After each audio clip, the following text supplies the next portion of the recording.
So the music is not hitting as hard today. What's up, everybody? Welcome to The Real Deal, a Real Madrid podcast with me, Jarod Hector, joined by Loconte and Sid, the three musketeers together for the first time live. And I was hoping it would be after a win, but here we are. What's up, fellas? Almost. Just a Fede missed penalty away, guys. We don't have to, we were almost there. This is the hardest team in the group stage. We got them out of the way. Now we just get to walk over Pachuca or whoever there is, Salzburg. Salzburg don't have Saudi money. It's not going to be as tricky. They don't have like a 20 million a year Inzaghi fresh off a final. So, hey, it is what it is. I'm actually optimistic. I'm just so used to seeing complete garbage for so long. I'm just optimistic. You can't really get me down after this one. I'm with you. What do you got, Loconte? Well, I will sit on this one, right? No Saudi money anymore, and actually got to watch some things that I actually liked. Yeah. So, yeah. So let's start there, right? Xabi displayed his lineup, and it was kind of what expected, right? I don't think anything surprised us. We knew Mbappe wasn't going to play because he had a fever for the last 2 days. So he started the youngster Gonzalo Garcia, who, by the way, scored a pretty sweet goal, which we will talk about. Here's what I want to start with. I thought you saw intentions and activity that was new that we weren't doing this past season under Carlo. But what I saw was a team struggling to execute it the way it will look like ultimately when they all have it down, particularly the interplay amongst the forwards up top, right? I was like, ooh, I can see what you guys are doing. Vinny running in behind, but like they were just a lot off. I was gonna say a little bit off. They were a lot off. Part of that due to it being new. The other part of it being that they look like a team at the end of a long season and just dead. Guys were running at 20% of their normal speed. Yeah, totally. They did, and honestly, it was a good start. Like to have to deal with Inzaghi's counterattacks early on. I thought my main takeaway from the first half was like we're seeing this team come at it with everything they have. Like the Saudi government paid for this tournament. So all these Saudi teams are coming out like, damn, like they sponsored the damn tournament. Like we can't just let these clubs walk away with our prize money. And I just felt that energy in the first half. Like this is Al Hilal's game of. Maybe our players were getting paid. As soon as this tournament was announced. Sid's got a little bit of a lag. Look, I'm with him there on that, right? Like without going too heavy on the Saudi stuff. But yes, I think you're right, Sid. Like having an Inzaghi team that counterattacks like that was a good test for us. I also thought that in the past, this past season particularly, in those unsettled transition moments, we look like dog shit.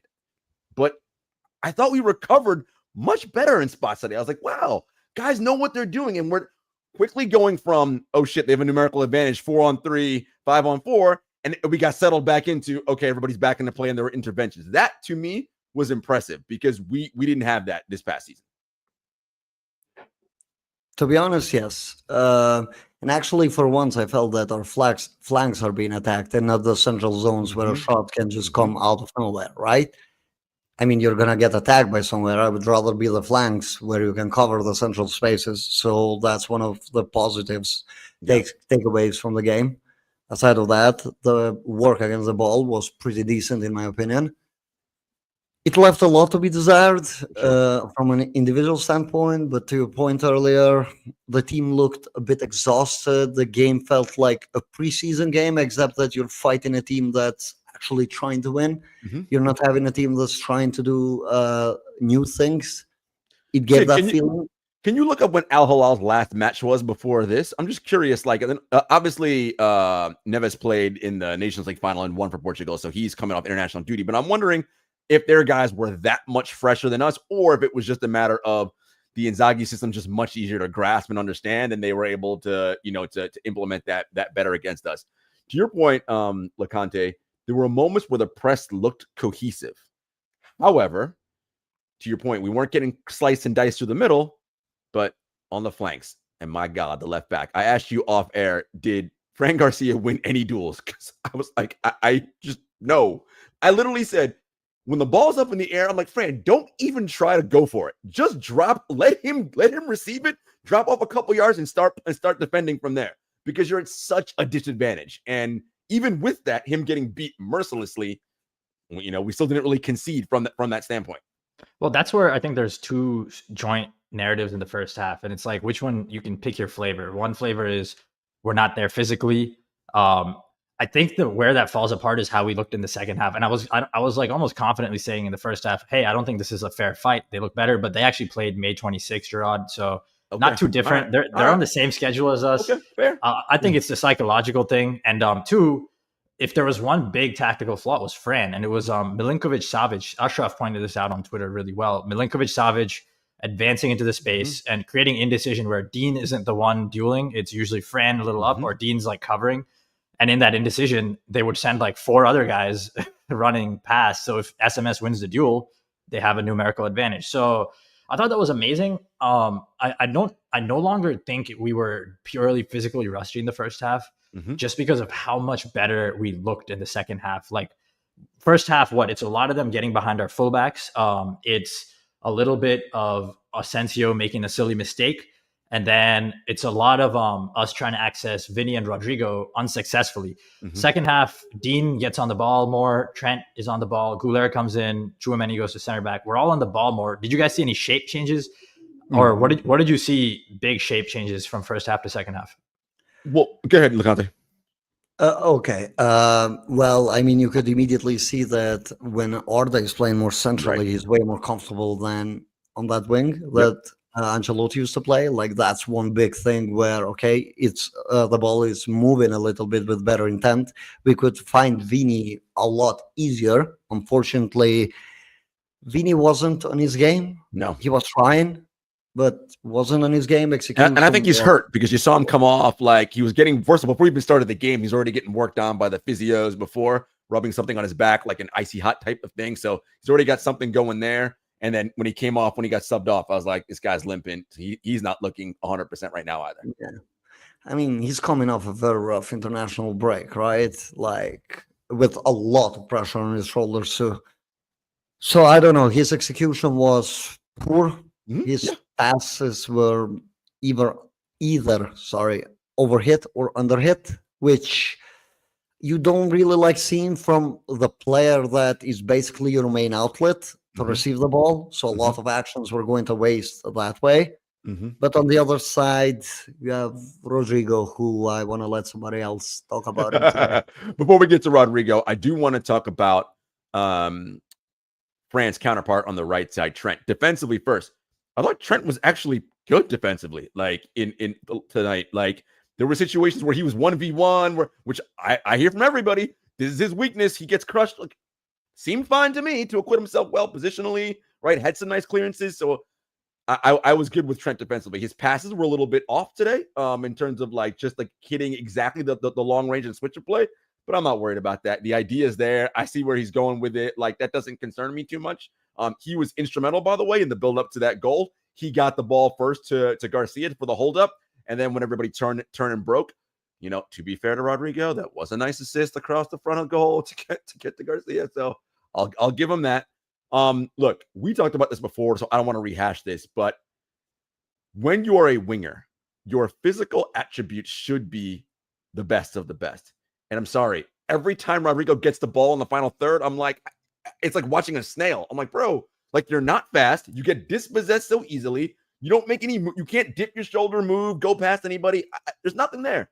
And so I'm sorry, Rodrigo fans. Like, I don't care. It's the right side. It doesn't matter. Like, if you're a winger, right or left, look, Nico Williams plays out of position all the time, yet he still manages to make impact on not his favorite side of the field, right? Like, I'm sorry, he's just not there. And so, yes, I'll give him credit for the assist, but too many times today, he had a position where goal scoring positions or goal creating chance positions, and I'm like, oh, nothing in the final, in the box, actually. I'm like, bro, like nothing happening. So yeah, I'm good with Rodrigo. Nuno Mendes was really good today. Oh, I'm sorry, it was Renan Lodi actually. Yeah. Hey, to be fair, so was Danny Alves. I mean, Joao Cancelo. Like, to be fair, I just got to say it. Yeah, but Vini got behind Cancelo about 10 times. Yes, as we were talking back and forth during the game, there was a point in the game when it was obvious to me that Xabi's first priority was, let's see what we can get from Vinny and Rodrigo on the flanks. Let's make them the outlets. You guys cook. I feel like Trent, you can't just bring Trent into a team that's used to like, you can't bring into most teams in history that easily without changing the dynamics, honestly, Correct. because you're looking at someone who has to turn it over 1 out of 4 passes to do his thing. And so from deep, that changes the dynamics a little of how you play with him. And I feel like this game, Alonso's like, Trent, just try and help us build out, try and play these balls to the wingers. That's your focus. But it wasn't priority like get Trent cooking. It was, can we get Rodrigo and Vinny like 1v1 in the half isolated? spaces? Yep. Yeah. And he had both fullbacks, to be honest, doing that job, because Fran was going over to Vini too, right? You had that ball over the top behind the defense. Yes. That it looks like he wants that outlet, and and like you had some stats on Rodrigo, but he lost all his duels, didn't really beat his man once. It's just not his job. I just don't get why people expect that for him. But I'm glad he got the assist. The stats. Just 1 second. Go ahead, hit us with the stats. Rodrigo Shout out to everybody in the chat, by the way. 125 people. We love it. Please like the videos. I forgot to say that. Like the video, share it, continue. All right, go ahead, Loconte, stats. Okay, so for people that want some context, Rodrigo won 0 out of the 6 duels, completed 0 out of the 4 dribbles that he attempted, 0. He got away with 100% passing accuracy, which meant that he passed the ball to the nearest guy in, and he created 1 chance, which was the goal, which Jarod already mentioned, that it pretty much came from Trent slicing through the press of Hilal. So, yeah, that's pretty bad for a winger. I'm going to say it. We need Bale so bad. I just watched the game. I'm like, I just like, because there are times I watch the Bale highlights. I'm like, wait, I don't even remember it being this good. Like 2 touch from our half goal. We need someone who stretches a pitch. But yeah, no, I agree. And I think the main difference between the first and second half was that once we got Goulet in play and we had Trent, Goulet, Huijsen started just circulating and finding Vinny a lot. And they had some incredible rear guard efforts at the very first play of the second half. Yeah, so we hit the post, right? The first 90 seconds. Like, Arda. I mean, Arda, and then Vinny squared it to, I think, Jude or Garcia, and it was an amazing save. Couldn't do nothing about that. And hey, Fede took the penalty. I'm not worried. Like, Fede is not our go-to guy. If there's a long 120-minute game and a shootout with all the subs in, I don't know if he's going to be our guy even in a big game. Like, I'm not worried about Fede missing that penalty. It was funny to see a lot of like overreaction though, just online, and just a lot of people were so desperate. We're seeing it in the chat right now. Everybody's saying, if you're piling on Rodrigo, get on Vinny too. Look, and we're saying Vinny was poor today. No, Vinny was poor today. No two shakes about it. However, Vinny did beat his man a couple times and did get past him, right? Like, so yes, his execution after that was poor, but Vinny understood the assignment. Rodrigo didn't. Like, that's my difference. Yes, Vinny understood it. Vinny executed it badly, but understood it. Rodrigo just didn't, or couldn't, whichever way you want to go. Looking at the first half, guys, I thought this was the best or the more mobile I've seen Tchouaméni from the midfield, like all freaking like ever. Like, he was everywhere in terms of where he was allowed. I was like, this is the Tchouaméni I want to see. I know when Arda came in, he had to drop back into the back four, but I love that for him in the first half. If we can see more of that, I obviously think we will. That's going to be the goal. I loved it. I loved how he was so interchangeable and moving all over the place.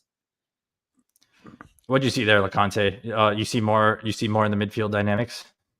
The midfield was actually quite different. It was probably the biggest difference that I saw, because you could see that all 3 of them on the first half were just rotating deep to just get the defenders to play the ball vertically. Alonso was a little bit one-dimensional, I believe, with that. So, because he wanted to get the wingers in behind, he wanted the number 9 to drop and float. So, the midfielders were a bit limited. I think that the criticism on them on the ball was a little bit unwarranted, because they were quite accurate with the way how they were playing, but it's just that they were asked to do a role, which for me it's fine, but you need better execution. Now, my question to both of you, I would like to get an answer from both of you, is if Mbappe played today and you had that first half, how would it have looked? Or probably which flank? Which flank? Just have to ask. Where is he playing? If Mbappe is playing number 9. Number 9. Mm-hmm. I mean, we probably convert a second goal, I think, and we're up 2-1, assuming the penalty still happens. I think it's hard to say for me because like if Mbappe is dropping and you're still finding Rodrigo, we're still screwed. But like well, if you're you can't spam Rodrigo. well, I'm saying because like for me the whole thing he brings is the athletic advantage. We didn't use Garcia as some crazy outlet. He dropped on the goal. Maybe I didn't notice him as much, but like he was playing a traditional 9 role. If Mbappe was there, I think what you could get is you could put Rodrigo in the false 9 and Mbappe. I think like we saw in the first Clásico last year, when we tried releasing him on the right sometimes. I think Mbappe cooks Lodi, or I think he just burns Lodi more. That's my hope. Maybe I'm just being biased, but like he's just too fast to. I'm going back to that one play. Jude had a nice ball into Gonzalo in that first half that he had a heavy touch on. It literally in the box. Mbappe converts that from there with that. Jude weighted the pass perfectly. That was the goal I was thinking of. Just one thing though, would Koulibaly be stepping out that much if Mbappe was playing? Because that was killing a lot of our actions. Yes, that's the difference. You can't hold the line against us when Mbappe is out there. 100%, it's a different ball game. Right? You can't hold that line. Maybe we circulate the ball a little bit better. The ball is moving a little bit slower. Maybe Rodrigo improves on that regard because the game is being played at a slower pace, which I don't know if Alonso even wants that, to be honest. But I think Mbappe makes a big difference on the way how this team is set up. And Vini is not left alone running in behind. Right. Correct. And I think Alonso wants the build-up play to be a little quicker. I don't think he wants it to be slow. Like I think his plan, but again, it's like freaking training wheels. Like they're trying to implement, and you could see it, right? Loconte, when, as I said before in the past, when games get tight, they're going to revert back to what they're comfortable with. What are they comfortable with? Spanning Vini on the left. Like, and that's what they did, right? Like it's just you know what's going to happen. That's just how it's going to be. I never disagree with that approach, though. No, I don't either. But until Sid used the analogy of making flavors of ice cream, until they get good at knowing how to make the flavor of ice cream, when they get nervous, we know how to do this thing. Let's just give it to Vinny and get out of the way and see what happens. Right? Yeah. They're going to do that in crisis moments. That's just what's going to happen. Can you cook this defender, please? You're right. Cook your defenders. What they're going to ask. Well, and in general, I think he's always going to be the one who cooks it. I think it'll be interesting to see how good his weight of pass is. That's the big variable that will define the rest of his career, pretty much. Yes. It will define his career. But I mean, the feeling I got today, on your note, Loconte, is just like when it's the same as 23-24. We were an attacker short that year. We shouldn't have won so much. Like we weren't like that dominant. Everything worked out perfectly. We circulated perfectly. But like against Man City away, like it felt like we were one outlet short. It's like we're lacking that little bit of extra quality. We're not getting out of our box enough. And you saw that today. And the thing with Trent is like, it just makes it more obvious that your attackers aren't athletic when he's on the pitch because he's not going to do the fullback wingery things. He's just like the I need an athletic winger 101 guy. Like he's the fullback you have to give a pacey winger to. To that we're dealing at a month off, right? From Ancelotti, if I'm not wrong, around a month. Yeah. Oh, on the left side, you mean when Vinny was hurt? Why did Brahim felt a lot quicker than him? I mean, because he probably genuinely. Brahim does. Rodrigo felt too heavy-footed, even for his standards, right? Like Brahim was a little bit of more. You got a little bit of more athleticism. You got the Brahim things coming with it, like that where he over dribbled in a box instead of just pulling the trigger and taking the shot. He does do that. Yep. But you at least saw a player. It's a bit sad that Brahim is the choice that we're going to. I felt bad for Alonso, to be honest, on that regard. But it's just you need that right winger.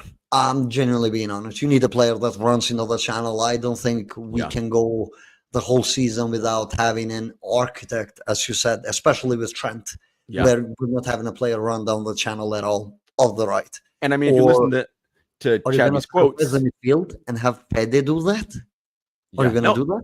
I mean, I think the writing's on the wall, right? If you listen to Xabi's quotes, what he said, we love Franco as a player now and into the future, right? I think it's pretty clear what he's going to want as soon as he's on this team in August, who's going to be getting a ton of time out on that right flank. And I want to just address something in the chat. Iofemi says, Vinicius is not what we need on that wing. Why not let Rodrigo play that role for some time and see what changes? Dudes, we've seen Rodrigo on the left wing. He had months when Vinny was out to play it. And what happened in those months? Nothing. And by the way, it doesn't matter if it's not his favorite side. Athleticism doesn't get better when you move from right to left. You're either fast or you're not. It doesn't matter what side you play on the field, right? Like it doesn't. And he's not fast and he's not quick and he can't dribble by people. Like it doesn't matter what side he's on. If you can't do it on the right, it's not the left is going to magically make him be able to do it. In a slow possession team, I think he's great. In a team like Madrid are built, I don't see the fit. That's what I'll say. He fits Arsenal like a glove, and that's where I think it's risky to play him on the right in this Club World Cup if the goal is to like increase his price. And I think it's a big risk. And that assist is nice, but like, I mean, honestly, if you're a buying club, what do you take? Do you really look at that assist and say, I'll pay more? Like after that game, what do you like? What are we lying to ourselves here? Well, I mean, maybe, but we always have that spawn narrative, like the comment was, right? He's playing on the right and not on the left, and you basically prey on that. That's what Jose and Florentino call the new dude at Arsenal that they're hyping up, the new guy. I forget his name. Like, look, he played on the right for us. On the left, he would cook for you. He would cook. Like Martinelli, Trossard. Like, come on, man. You haven't even won a Premier League. Come on, get your first Premier League. We'll give you Rodrigo. He's won titles, 2 La Ligas, 2 Champions Leagues, winning DNA. Got that. And I actually believe in the winning DNA part about Rodrigo. That's the funny part. I actually think I think he's just not actually fazed by any situation. The problem is he's not especially dominant in any situation either. Right. But like, technically, he's that guy who will suddenly dribble 3 players and like score a goal out of nowhere in a big game. He is. He has that wild card bit to him. It's just not consistent because he won't create separation. So you're hoping the shot comes off perfectly. Rodrigo would have been nice on the last 10 minutes. I'm going to say that. Hey, he's just not 21 anymore. Well, because you're comparing him to Victor Munoz. So, I mean, yes, there's levels to this, right? Victor Munoz is a Castilla kid. So, yeah. But I mean, point well taken. Look out there. It's like, yeah, we'll take Rodrigo over a Castilla kid. Sure. And that's the argument a lot of people are making. Like, hey, we need him for depth. We need him on the bench. And it's like, dude, do you like him and think he's a good player and respect him enough to give him starting minutes? Or are you just like insulting everyone by having this conversation and saying he's elite, but he needs to ride the bench for us? Like, that's just insulting to Rodrigo. Like, it's as an individual, what do you expect? Yeah. But I mean, I thought the right wing was one of the biggest sore thumbs though that game that just stuck out. Like after just because Alonso wanted to access the wings, he put him there. It just almost felt unfortunate that he was set up almost to fail that way. It wasn't like he was set up to fail, but that's what it feels, right? When you see him not beat Lodi. Mm-hmm. Yeah, no, for sure. You know what was the biggest problem on that first half? The fact that he wasn't even picking on those Fede Trent rotations that we were having, right? He wasn't even picking on them. He was just clogging it. Yeah. I'm like, dude, run.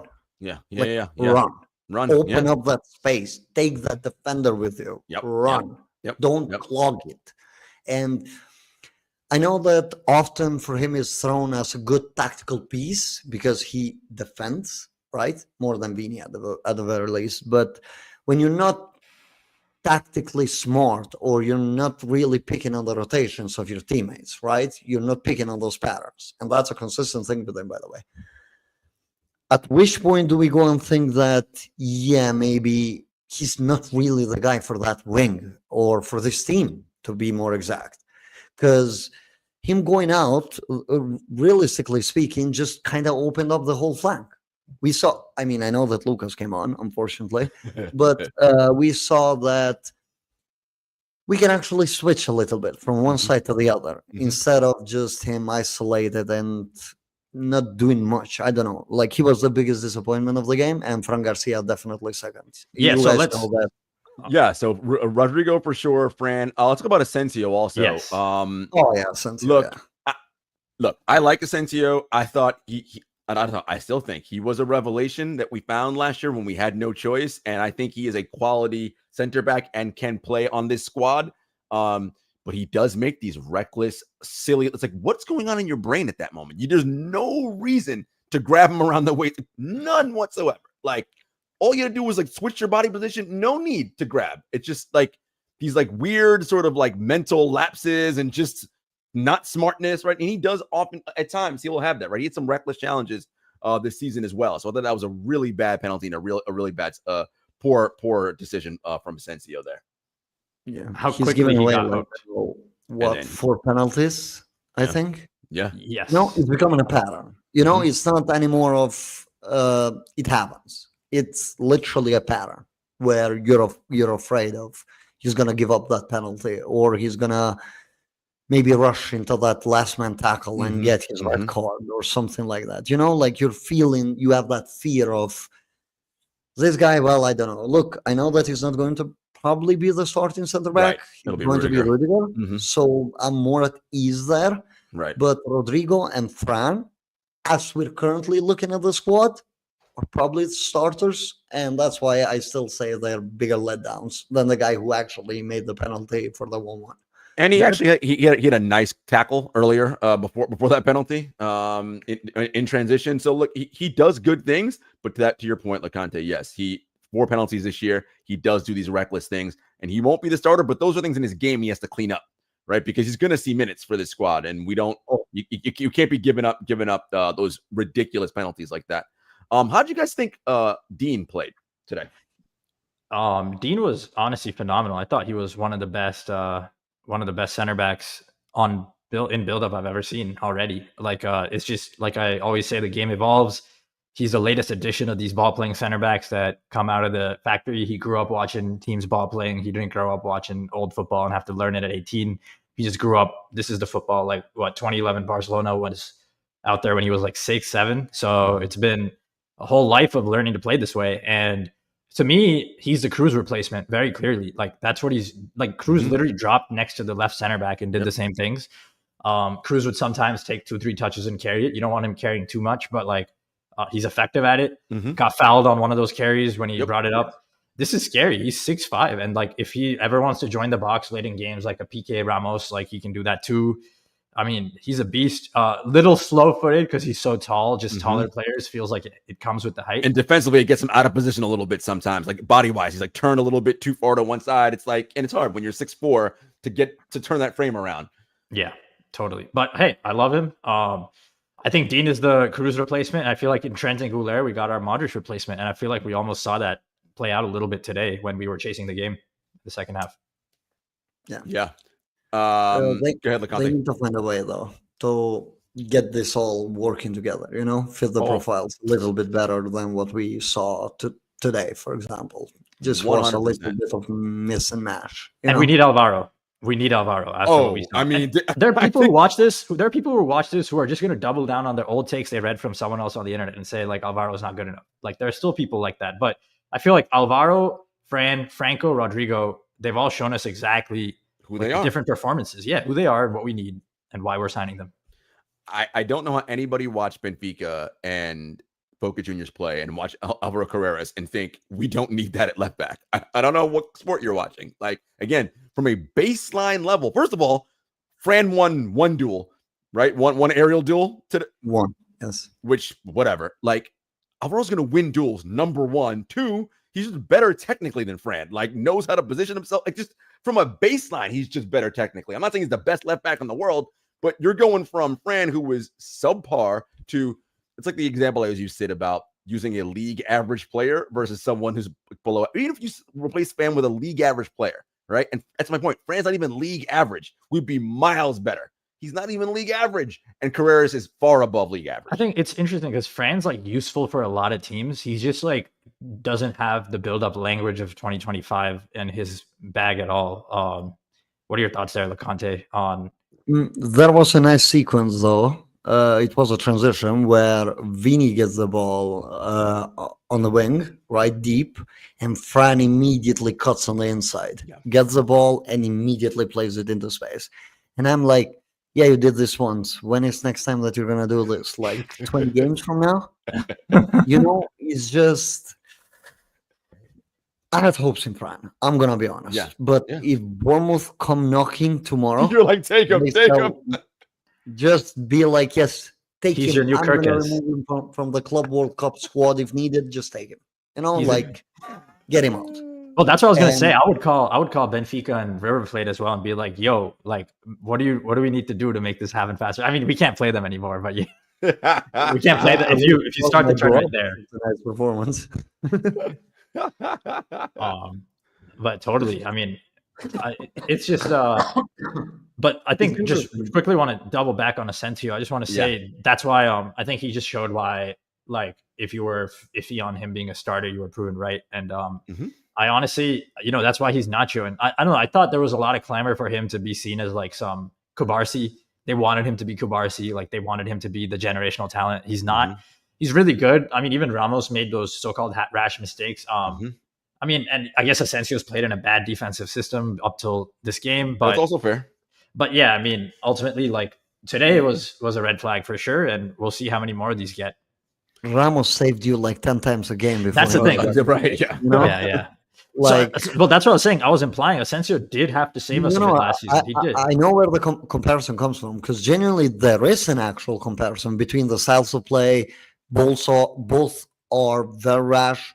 To be honest, to put it more derogatory, have balls, right? Asencio takes risks. I respect that.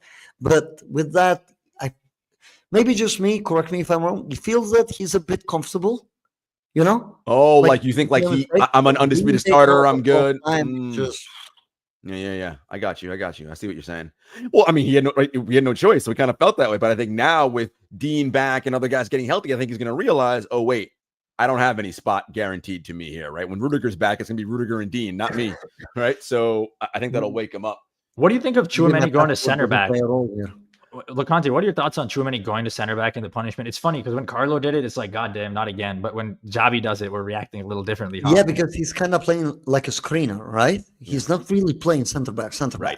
Right. Because he's pushed, you know? It's like he's forming that pivot. He's not really playing as a normal center back, because you saw that Dean was a little bit doing more of the work from the back, basically, and Fran was pushing a bit less, while Tchouaméni was constantly joining to win those duels. But again, which we kept rehashing, Bono, Milinkovic-Savic, it's done. And that's the issue, right? When you have like underperforming roles, Tchouaméni, I don't think he had the best of games, but I love the way how he screens. I love the way how he just shuts the center. It's just like, yep, I'm here. He had some nice defensive interventions in this game too, like as he always does. Like, yeah. Always a presence. Shout out to everybody, by the way, in the chat. Up to 189 people watching us on YouTube Live. That's awesome. Guys, make sure you are smashing that like button and subscribing. Please, it helps us out in the algorithm. Go ahead, Sid.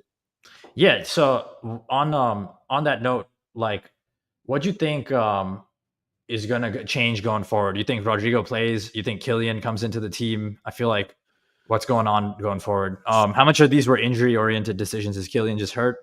So Pachuca will be, I think, well, I don't want to make any kind of proclamations with this squad, but that should be an easier match than the match against Al Hilal. So I think you might see some rotations. I think people are asking, should Aguado get a chance to play on the left back? Maybe he will, to see what he's got going on. Maybe that might happen. If Kylian's still feeling the after effects of a fever, I don't think we'll necessarily need him. Let me put it this way: we shouldn't need him to beat Pachuca, but who the hell knows? with the way that this team is functioning right now, we might. Enric would have been nice. Enric would have been nice today. And also Camavinga is recovering from a groin strain. Someone asked in the chat, so it would have been nice to have someone else. Loconte, you were going to add something there? On that Aguado thing, right? I think that Alonso needs to give him a genuine chance, especially from what I've heard. He is a center back too, right? So he can be that deep laying left back to let Vini be on that side by himself and maybe open, because we saw Jude came off the left a lot on the first half. Then on the second half, it kind of switched where he was coming more centrally. And maybe you just kind of make that sacrifice of like, okay, let's test out with this guy and let's see where this goes, because that's not working. But this fears me with the other left back that we have that's apparently coming back in October, right? That's a fear on its own. Yeah, for sure. And I want to talk about Jude in a minute, because you just mentioned him, Loconte. But going back to something really quick, we had somebody in the chat say that with Dean and Rudiger as our potential starting center back pair, is there any concern with them being too slow afoot? Like they're just not the speediest guys. I think Rudiger's fast. Rudiger's fast. Yeah, Rudiger's fast. Coming off of me, he might be a little slower than he was, but I think he'll be fine. I think any idea about signing another speedy center back? I doubt we will, but Saliba is the Saliba, yeah.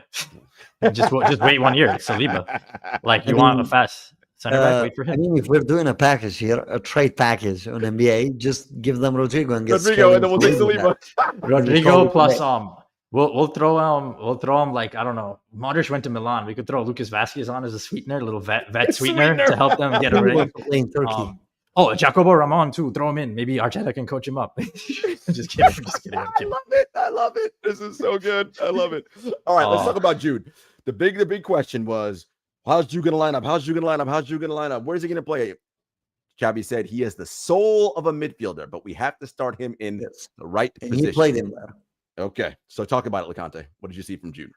Okay, so what you saw with Jude was basically something that, I mean, Twitter, to be honest, here is the culprit, where people were trying to be convinced that he's not a midfielder, right? He was a midfielder. He liked to drop, like Xabi said. He liked to drop. As I said again, on that first half, you saw that Jude was playing very deep, coming off the left, to try and support, to become kind of like a decoy for Vini to execute these runs. And also, to be honest, he kind of needed to be a help for Fran too. This a little bit of a sad story for such talent. That's why, like, we speak about Carreras. If we really wanna have this team work properly and have Jude at his best, you want Jude where he was on the second half, where he can drop to receive, but he's also there between the lines and getting the play going. Some of the dribbles that he's able to pull off, it was that pass for Brahim, I believe. I still couldn't believe that he was able to beat his man like that. I'm like, wow, this is such a tight space. How? Yeah. Jude is that guy. He's so technically gifted and so skilled. And this is him, again, guys, that probably, I don't know, at the end of a long season with that bum shoulder still killing him, he's at 50% maybe of his best, like 60%. Like, the dude has another gear. And to your point, Loconte, with Carreras at that left back, that's a whole thing he doesn't have to worry about now. Right? He's like, okay, somebody who's competent can manage over there. I can now stay between the lines, drop deep when I need to, pick up and help us in our build-up. I thought second half Jude was good. Again, that ball he had to Gonzalo, Mbappe's on the end of that. That's probably a goal, and we're up 2-1 to end the first half. But is what it is. So I'm mostly looking at penalties and conceded. Yeah, maybe. Yeah. So I'm looking a lot at the just snapshot between halves is what I'm trying to focus on. What's the big difference between where Jude was in first and second half? Because I'm looking at Goulet, I was looking at Tchouaméni. So what's the difference? First half, we're in a classic 4-3-3. Second half, you're saying Tchouaméni played a little up out of possession. We're in a 4 at the back still in the second half. But in possession, you're saying Tchouaméni plays a little higher for rest defense. What's the difference? How does that change? Loconte, if you want to go ahead. I mean, I still prefer the first half lineup, right? For the most part, if we can add legs to the attack a little bit and probably change the left back. I want Tchouaméni more in a more settled role. I don't want this in and out center back midfielder, because that's too many jobs in my eye, especially if you want to run the whole season. And Tchouaméni is the only player on this squad who can also do the role, right? So it's like, are we going to really run him to the ground constantly? I hope not. Maybe these team dynamics are going to change slightly once Camavinga is back, but I think he's out for this Club World Cup, so that's going to remain an enigma. I want to see this team with Mbappe, but I don't think that we're going to see it until now post the group stages. I think now Alonso enters that territory where, okay, 2 more winnable games, got the best team basically out. Al Hilal was the best team. So now I have Pachuca. I don't know the name, pronounce it. My apologies. And Red Bull Salzburg. So he probably just goes like, okay, I can test things a little bit there. So maybe we'll even get a lineup without Tchouaméni at all, which I would love to see how the team actually looks off or against the ball without him. Well, without Camavinga, that'll be more tricky. But yes, unless he's back. But I'm just asking, what was the big difference in how Jude played between the two halves? Is what I was curious, because I feel like I saw him. In general, I thought it was just a more all-action role for him in both halves, where he's just doing a bit more spaces would be like short answer. A bit more spaces to release the ball vertically. Okay, so he's attacking the spaces on the ball, or you're saying he's receiving in the half spaces more. What do you mean? No, with Tchouaméni, it's more like, okay, because he's a center back now, right? So there are players ahead of him, which was Arda and all of these guys. Yeah. He can play the ball a little bit more vertically instead of when we were having that horizontal shift. had to recycle left and right rather than going direct, right? What about And Jude? Tchouaméni is much better when he has to go direct. That's why I want to see Mbappe on this team. Because I What want about to see. Jude? Like, where did you see Jude shift in the role? Is what I'm asking. Jude, sorry, Yeah. on the second half when he was receiving the ball, right? When Arda was having it, Jude was moving centrally instead of the left. And how peeling it wide, game peeling wanted to wide. Yeah. solve. He was more central onto receiving it and moving more of the right. He was a little bit more aggressive, I want to say, against the defenders. Totally. That makes sense. Last thing I want to say that was very obvious, sticking out of like a sore thumb. I come from the days of long balls to Bale and Ronaldo. Man, Trent is a better playmaker from deep than anyone we had any of those years. Marcelo, Cruz, Modric were great. Modric has that outside of the boot to Rodrigo. They're good crossers. This is literally like maybe the best crosser of the ball ever. Get some tall, athletic beast. Why couldn't Kylian Mbappe be like Kylian Garrett Mbappe and be some tall, like left-footed right-wing French guy instead of like this little short guy? It's a shame that the profiles are a little redundant on the team, and this is something a lot of people from the outside have been like, I think this game paradoxically showed why we need Kylian for sure. We're light in attack, but also why, even if you add Kylian, the profiles don't always converge because we still need guys who had the ball. You need them in the right place. And still want that Budimir. I mean, Gonzalo Garcia, good stuff. Just honestly, get Garcia and another target man in. Like, I don't think we understand what we have with Trent. You don't get worse by stocking the team with tall guys when you have Trent. You need more of those. You need options at all times. We got to use that spam because right now we're still in the like, let's get Vinny to beat his man to create the chance phase. That doesn't have to be the way. It can also be Trent just spam the ball from somewhere and they don't know what's coming. And we don't have to dribble to create chances as much. And for that, we need guys who can head the ball. Yeah. And I think we talked about this ahead of time, right? Which is not only is Madrid trying to win this competition, obviously, this is also evaluation time. What are we missing, right? And I think we all see it, right? And I think Florentino sees it, right? The camera cuts him a couple of times. And I mean, Florentino always looks that way, but he looked quite exasperated a couple of times. And it would always after a Fran mishap. And I was like, well, buddy, I think you got to go pay Benfica the money they want so we can get And I hope that Arsenal aren't watching the game. Right. I hope Arsenal was doing something else and not. I hope Arteta like saw that assist and like didn't pay attention. Like I hope he was like busy in his notes and then he looked up. Oh, Rodrigo assist. I need a product. But yeah, we for sure need a heading profile. One last front, thing, if you guys, all that stuff. What did you think about the pressing and the attackers being on the inside?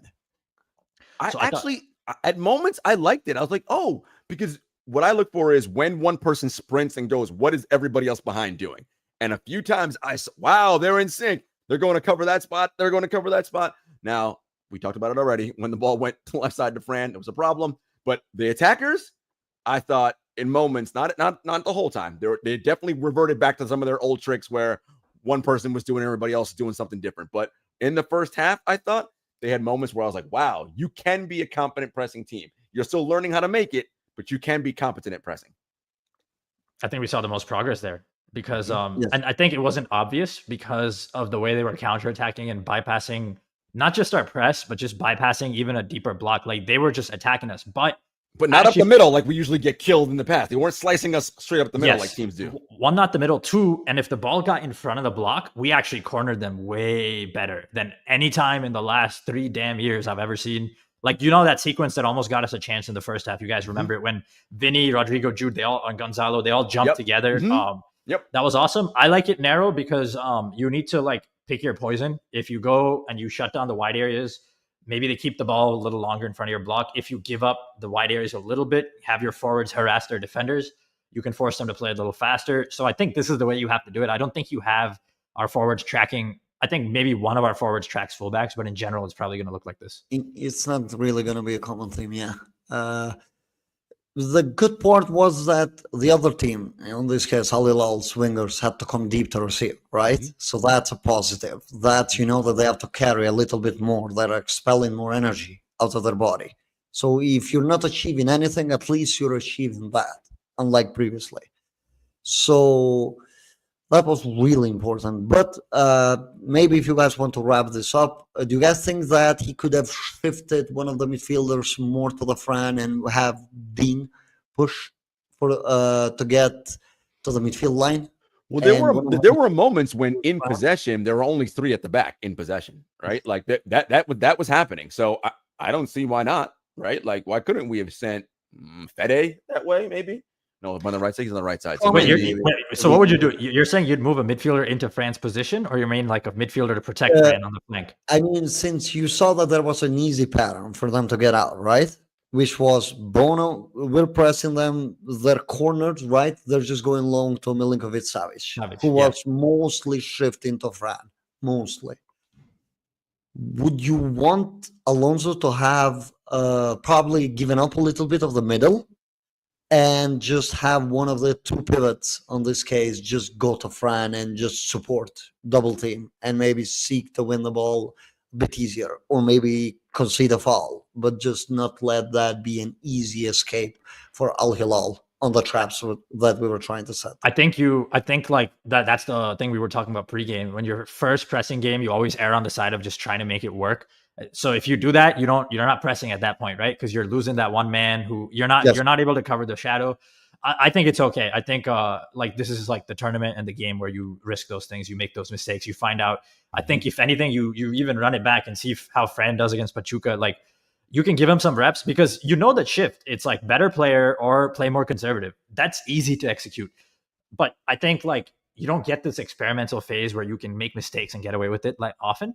So I'm not tripping. I think you got to try and press, man. You got to try now. If you're not going to try now, what are you going to do? Try it in La Liga, like when better teams know how to pick you apart. But yeah, that's my personal belief. No, I'm with you on that. I want to read a couple quotes from Tebow. After 4 years with Ancelotti, we learned some habits that are difficult to change in 4 days. Xabi wants different ways to defend and attack. We are watching videos and talking a lot. We will learn from this game. I think that sums it up, right? In so many ways. Like it's just true. Yes. It's as I said to you guys a million times on the previous podcast, it's going to take time. And when they are in crisis moments, like a tie game, and they're trying to get a win, they're going to revert back to what is comfortable. And what is comfortable is Carlo Ancelotti ball, what they know, until they break those habits. Like anybody who's forget about football, if you're a smoker or whatever, you're trying to break any kind of habit, think about how hard that is. That shit takes time, right? Like it just does. And it will take time for these guys to get it. Last thing before we go, I know we talked about him. Arda comes in and he, of course, changes the game in so many different ways. So if Arda plays consistently, what is the ideal way to, obviously we know deep line playmaker, but who is he playing back there with to protect him when he's on the pitch? Who's the ideal midfield group with him? Obviously Jude's going to be attacking, but back with him. Fede and Tchouaméni? Just two of the three of the dogs of Fede, Tchouaméni, Camavinga. They're the three dogs. You put two of the three. I think it's pretty straightforward. As soon as you introduce a Ceballos, it gets trickier. If it's Fede, Camavinga, they both need to be in the double pivot zone together. If it's Tchouaméni, maybe you get a little more versatility where you can play 4-3-3 or do double pivot with Güler and right ahead of them. You get more variations with Tchouaméni because he can screen, as Loconte always says, really well. Yeah, I mean, any different thoughts, Loconte? Not necessarily. I fully agree with you. It's just you're gonna need two of the three dirty workers to kind of do that. But there's one thing though. How does Arda and Trent look on the right side? That's true. That's why you need a right winger. You don't worry about Arda needs to be like in the Modric zone on the right. You don't worry about how Modric looks with anyone on the right because he's not the one making the runs. You need someone who makes the sacrificial runs. Someone who, like, I think also Güler might drift around to the left sometimes in this type of situation because Trent, it's nice. We have extra problem solvers, right? We have Trent, we have Dean, we have Güler. It's like they all don't need to be in the same vertical lane together. They should be kind of spread out. Yeah. But yeah, to wrap it up, maybe we can go with the last 10 minutes. Technically 18, right? With how much it was given, but it felt nice to see the team that actually knows what to do when they're chasing a game. I know that they didn't win it because of a missed penalty, but it felt nice to see a team that knows what to do, is pressing, kind of like it's chasing the game, instead of last season where it was just 80th minute is hit, it just feels dead. You're kind of giving up. It felt amazing. Here, I got rejuvenated. I'm still watching the team play. Yeah. No, for sure, man. Look, yes, we didn't win. It was a draw, 1-1, but there were positives to take away. Again, we saw what the different things that Xabi is implementing on it. We saw them try to do it. It was very clear and very obvious. It's going to take time to get it, but we saw it. So I'm excited about that. And I'm excited about just the way in which he's going to utilize the various profiles that we have on this squad, right? And as he gets his reinforcements built in, and as this evaluation continues, right? Again, players are going to be auditioning for, are you going to stay on this team past this World Cup, or are you getting moved in this transfer window, right? Or sold, or what have you. Like, that's what's happening. So I'm excited to see ultimately, when the right profiles get in, what this team looks like going forward. Obviously, Franco, I was thinking about him being on the right side today a couple of times. I was like, oh, that'll look nice. He was really good, Franco. Yeah, last game. Yeah, I did. You look good at River Plate. We talked about him on the last episode, didn't I? I was like, kind of like him. Also, I just want to say on the Courtois quotes, I just can't believe them, because the people were commenting. I'm like, are they talking about the old Courtois quotes, or is it like, no, these are new? Yeah, he said these. Yeah, the latest in the genre of Courtois scathing criticisms of Carlo. I just want to say, if you're the goalie and everyone's just like riding the coach and the whole outfield and not giving you credit, and I really love Courtois and I sympathize with him on this. You would be pissed and at the national narrative around, or the international narrative around your club too. And I think like this, he's the reason we got through so much of this. Like the final, oh my God, that Dortmund final was brutal. Like most goalies, we don't win that thing that easily. The Liverpool final, I mean, like, he just like, yeah. So like this guy's keeping it real. And you know, I know we're past the phase where it's like not cool to say Carlo wasn't doing the best job, but it's just funny to see how brutally honest he is. And it's just funny how non-result oriented his thinking is. That's what I want to say. Like, look how a player looks at it and analyzes the process and says, this was bullshit, I bailed this out, whatever. But like, we got to do that as fans. Like one of the most memorable eras in our club's history, we've grown out of it. But on that final note, the second half, the instant shift, that's what I want to see from Alonso. We saw it. It's just, it worked, you know, he changed things. It worked. He didn't wait till the 75th minute. And it's not like he tried one thing in the 65th, like you said, and it stops working by minute 80 and you know it's over. It's like, no, you know more is coming. He kept making subs. You know he's using the whole squad. So I love it. Let's keep this going. And he said it in one of his quotes tonight. What we need to improve, because like someone asked what needs to improve, the balance on the ball. In the second half, we had longer phases of possession. We got closer to their box. It was better. It wasn't enough, but it was better. So again, he's looking at process too. I know as fans, we want to win everything. Yeah. But guys, like, it's about the journey. Like I talked about this when Loconte asked about JJ and Xabi, their comparisons. These guys are process freaks and obsessed with this shit. Okay. Yes, they want to win. Of course, they're psycho competitors, but they know I'm trying to do something different here. How are we looking as we get to our end result? Right. And that quote said it, summed it up perfectly. It was better, not enough, but it was better. Right. So I think these are things we're going to be looking for, and we'll see. The Pachuca game is Sunday.